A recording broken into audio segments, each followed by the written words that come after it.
the tremendous things that we can learn in the sales process, right?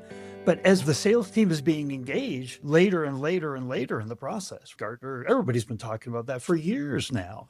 And you said yourself, they know what they want.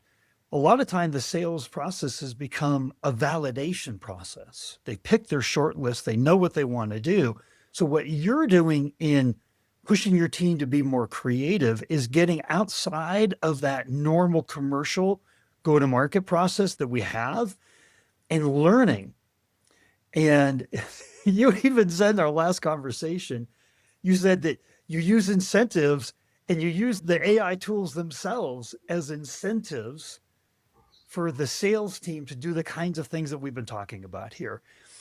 Tell me a little bit about how you use AI as an incentive inside of the sales department. I thought that was fascinating.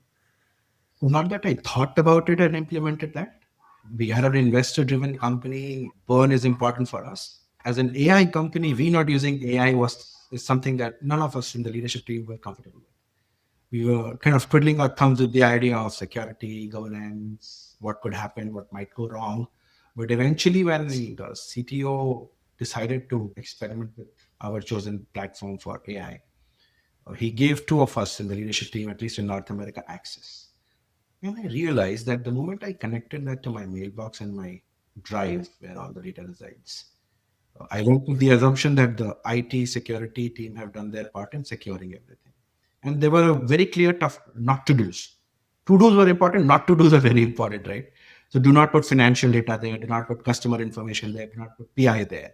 But ability to scrounge a mailbox to pick out a thread that has been going on for 6 months, correlating that to a QBR of somebody, that native institutional knowledge that a sales guy takes 6 months to know about his company and his product.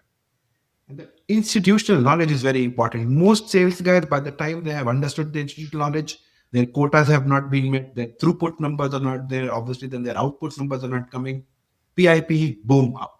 Today, with the use of AI, personally, I realized that though I have an enablement team, which was giving me my collaterals, my battle cards, my agreements, contracts, bespoke agreements and contract proposals, because I know the business very well and I have now understood what the company can or cannot do, I'm able to use this AI tool as my whiteboard with conversational English to come out with world class output.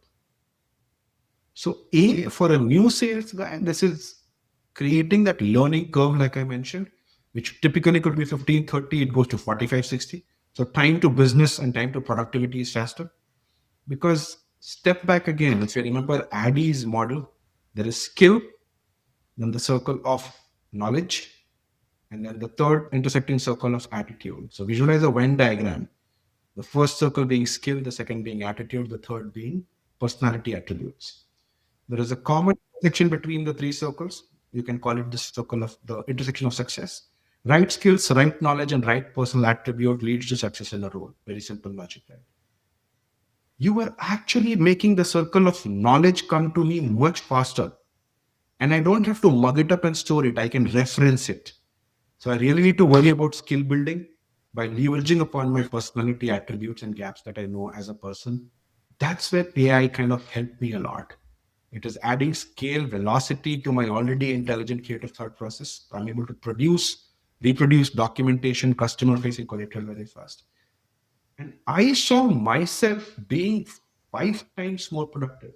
I'm good with numbers, but being good with numbers doesn't mean you're good with Excel sheets. V lookup, H lookup, pivot tables. Today, AI gives that to me immediately. So I become doubly more effective. Right? So I thought, why not curate this as a carrot and tell my sales team that you will have the basics that everybody has, but if you want to go one notch above and make 200% of your commission and OTE, this will come as an incentive, which will help you close faster, get more creative. So this gives you more time to do secondary research at scale, but spend more time talking to the customer. And we had some tremendous changes of perspectives. My best sales guys became better. My not so sales guys, because they were getting pushed more, started learning this better. So overall, the performance just lifted through. The immediate short-term blip that you see is in the throughput. Number of meetings, number of engagements go through the roof. Obviously, I sell enterprise and my sales cycles are sometimes 90 days going up to 18 months at times with larger fleets. So you can't quite knock the deal velocity, but the time to get a pilot excited, the time to get a customer excited to get into a pilot with us kind of reduced quite a bit for us by using AI. So I thought, let's call it an incentive. The best sales guys will have this sort of quota. You continue to do well, you continue to use this very expensive AI tool, which is linked to the mother base or the hardware and the software base of the company, where knowledge assimilation becomes a referencing exercise. Early days, kind of giving me good throughput returns. There could be pitfalls of this. Sales guys are getting lazy, learning is not happening, but AI is here to live. Today, my son tells me that I don't need a driver's license because by the time I am 21, 18, I go out on the road. I don't think we will need drivers. Cars will drive themselves. So you got to weigh the pros and cons. But personally, in this role, the pros are outweighing the cons by at least 3 to 4 points.